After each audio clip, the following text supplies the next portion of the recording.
Hello दोस्तों, मेरा नाम है Gautam, prime medical and biology academy से।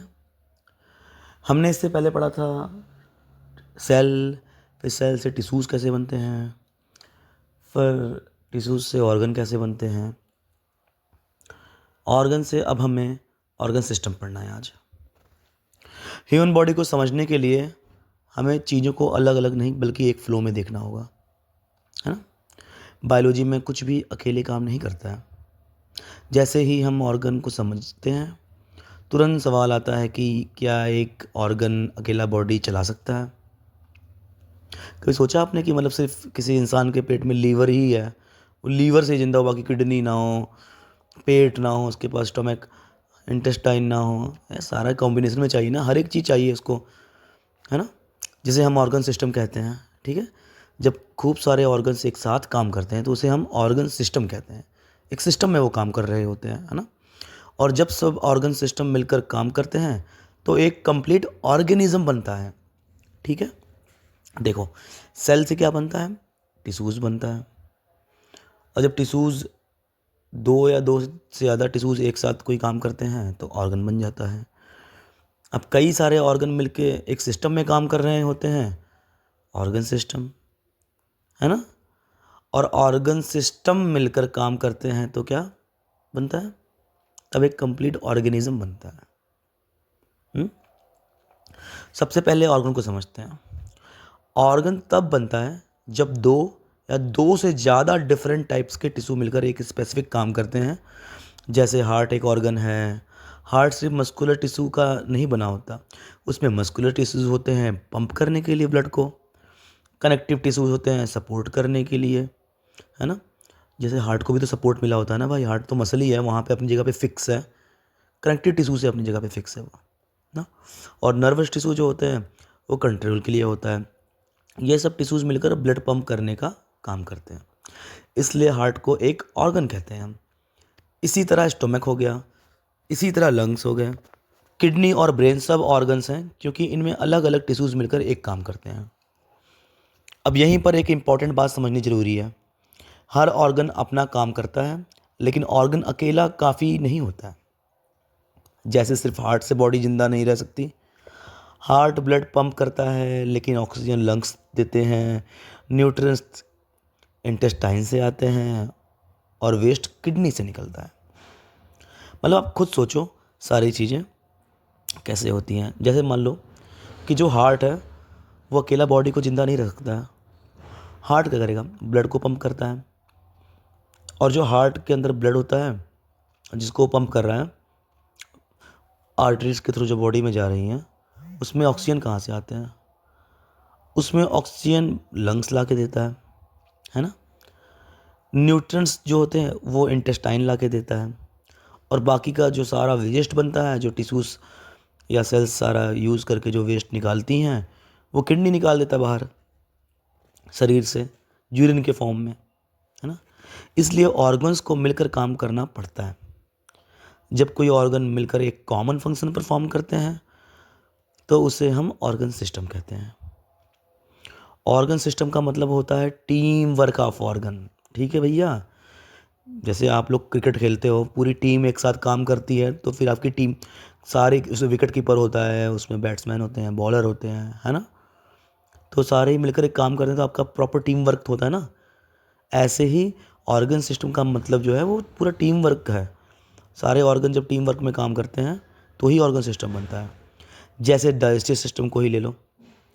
डाइजेस्टिव सिस्टम सिर्फ स्टोमक नहीं होता, इसमें माउथ होता है, स्टोमक होता है, इंटेस्टाइन है, लीवर है, पैंक्रियास, सब कुछ शामिल होते हैं। माउथ खाना अंदर लेता है, स्टोमक उसे मिक्स करता है ना। आपने पढ़ा होगा चर्निंग मूवमेंट होता है इसमें, चर्निंग मूवमेंट होती है ना। इंटेस्टाइन न्यूट्रिएंट्स एब्जॉर्ब करता है, पढ़ा होगा आपने। स्मॉल इंटेस्टाइन ड्यूोडेनम के बाद से जो हिस्सा आता है वहाँ पर सारा का सारा एब्जॉर्प्शन स्टार्ट हो जाता है अच्छे तरीके से इंटेस्टाइन का, न्यूट्रिएंट्स का। और लीवर पैंक्रियास डाइजेशन में मदद करते हैं। जो लीवर होता है, ये पैंक्रियास होते हैं, ये दोनों डाइजेशन में मदद करते हैं।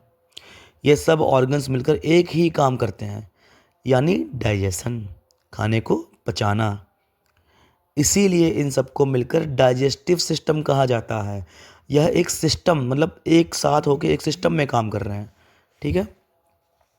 इसी तरह रिस्पिरेटरी सिस्टम होता है, उसमें क्या क्या होता है, नोज, ट्रैकिया, लंग्स, ये सब होते हैं। ये सब मिलकर सांस लेने और ऑक्सीजन प्रोवाइड करने का काम करते हैं।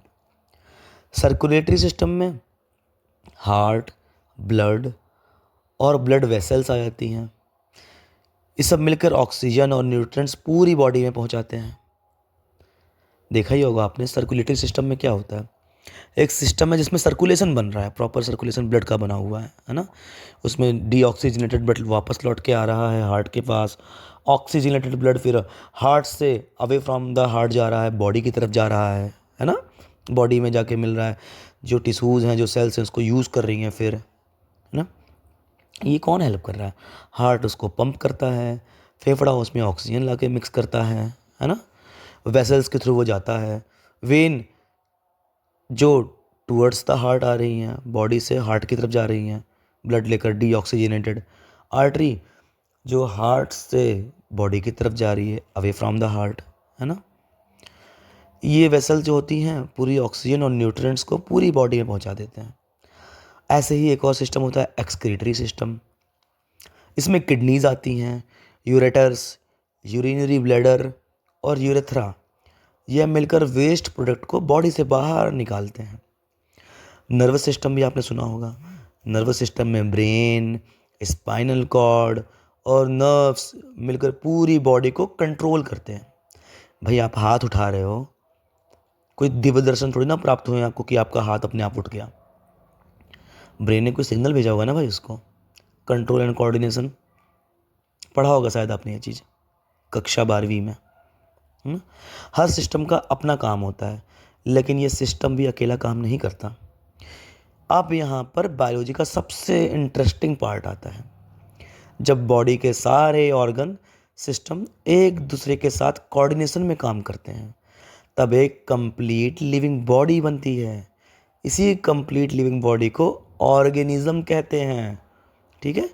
ऑर्गेनिज्म का मतलब होता है एक ऐसा लिविंग बीइंग जो इंडिपेंडेंटली सर्वाइव कर सकता है। मतलब एक ऐसा कोई कोई जीवित कोई भी जानवर मान लो, कोई जीवित चीज़ जो अकेले इंडिपेंडेंट किसी पर निर्भर, उसको वो ना रहना पड़ जाए, डिपेंडेंट ना रहना पड़े उसको, है ना। और सर्वाइव कर सके, वो खुद ही जी ले, खुद ही खाए, खुद ही पचा के खुद ही वेस्ट निकाल ले, अपने ऊपर सारा कुछ सर्वाइव करे अपने ऊपर, है ना। जैसे इंसान हो गए, जानवर हो गया, प्लांट, है ना, और बहुत सारे ऑर्गेनिजम्स आपने सुने होंगे, है ना। एग्जाम्पल से समझते हैं। अगर डाइजेस्टिव सिस्टम खाना डाइजेस्ट करे, रेस्पिरेटरी सिस्टम ऑक्सीजन दे, सर्कुलेटरी सिस्टम न्यूट्रिएंट्स दे और ऑक्सीजन पहुंचाए, एक्सक्रीटरी सिस्टम वेस्ट निकाले और नर्वस सिस्टम सबको कंट्रोल करे, तभी एक इंसान नॉर्मल तरीके से जिंदा रह सकता है। अगर इनमें से एक भी सिस्टम किसी का फेल हुआ तो पूरा ऑर्गेनिज्म डिस्टर्ब हो जाता है। इसीलिए डॉक्टर्स और नर्सेस सिर्फ एक ऑर्गन को नहीं बल्कि पूरे ऑर्गेनिज्म को ध्यान से रख कर ट्रीटमेंट करते हैं। समझ रहे हो आप। ऐसा नहीं कि आप एडमिट होने गए तो आपको कोई ऐसी दवा दी जो लीवर के लिए तो फ़ायदेमंद थी पर किडनी की हालत ख़राब कर दे, किडनी का एकदम बैंड बजा दे। ऐसे तो नहीं देखते ना। वो लिमिटेड हर एक चीज़ डोज डिसाइड होती है, कौन सी आपके लीवर पे टॉक्सिक है, हेपेटोटॉक्सिक ड्रग क्या है, कौन सी आपके ब्रेन पे क्या है, इसका क्या काम है। ऊपर से मान लीजिए, जैसे मान लीजिए कोई पेशेंट है, अब इसको कोई एक सिस्टम ख़राब हो गया, मान लो एक्सक्रीटरी सिस्टम ख़राब हो गया, किडनी की कोई दिक्कत आ गई, आप देखो पूरा का पूरा पेशेंट किस हाल में आ जाता है ना। इसीलिए कहते हैं कि सारे के सारे सिस्टम को मिलकर काम करना होता है ना। इतना इजी तरीके से समझा रहा हूँ, अगर फिर भी आप समझे नहीं तो फिर मतलब बात ही अलग है। मैं तो चाहता हूँ कि आप अच्छे समझें, जो मैं पढ़ाना चाहता हूँ वो आपको समझ में आए। और फिर आप अगर जो चीज़ समझ में नहीं आए वो आप कमेंट भी कर सकते हैं, मुझे पूछ भी सकते हैं। इस पूरे फ्लो को एक सिंपल लाइन में कहा जा सकता है। सेल्स मिलकर टिश्यू बनाते हैं, टिश्यू मिलकर ऑर्गन्स बनाते हैं, ऑर्गन्स मिलकर ऑर्गन सिस्टम बनाते हैं और सारे ऑर्गन सिस्टम मिलकर एक कंप्लीट ऑर्गेनिज्म बनाते हैं। यही लाइफ का बायोलॉजिकल ऑर्गेनाइजेशन लेवल है, ठीक है। बायोलॉजिकल ऑर्गेनाइजेशन मतलब ऑर्गेनाइज करके रखा हुआ है सब कुछ, कि सबको क्या क्या काम करना है और एक साथ मिलकर करना है। बायोलॉजी में यह एक ऑर्गेनाइजेशन लेवल समझ आ गया तो आधा सिलेबस तो आपने अपने आप ही क्लियर कर लिया, समझ लो इस चीज़ को। नर्सिंग और मेडिकल फील्ड में इस कॉन्सेप्ट का बहुत प्रैक्टिकल यूज़ है। जब पेशेंट आता है तो सिर्फ एक ऑर्गन नहीं देखा जाता बल्कि पूरा ऑर्गेनिज्म एक्सेस किया जाता है, ठीक है ना। जैसे किडनी प्रॉब्लम होती है तो सिर्फ एक्सक्रीटरी सिस्टम नहीं बल्कि ब्लड प्रेशर, हार्ट और नर्व सिस्टम भी चेक किया जाता है, क्योंकि सब सिस्टम एक दूसरे से कनेक्टेड होते हैं।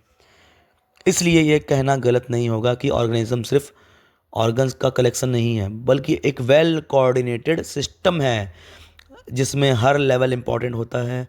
हर ऑर्गन लेवल क्लियर है, ऑर्गन सिस्टम लेवल क्लियर है और ऑर्गेनिज्म लेवल क्लियर है, तो फिजियोलॉजी और पैथोलॉजी दोनों समझना बहुत आसान हो जाता है।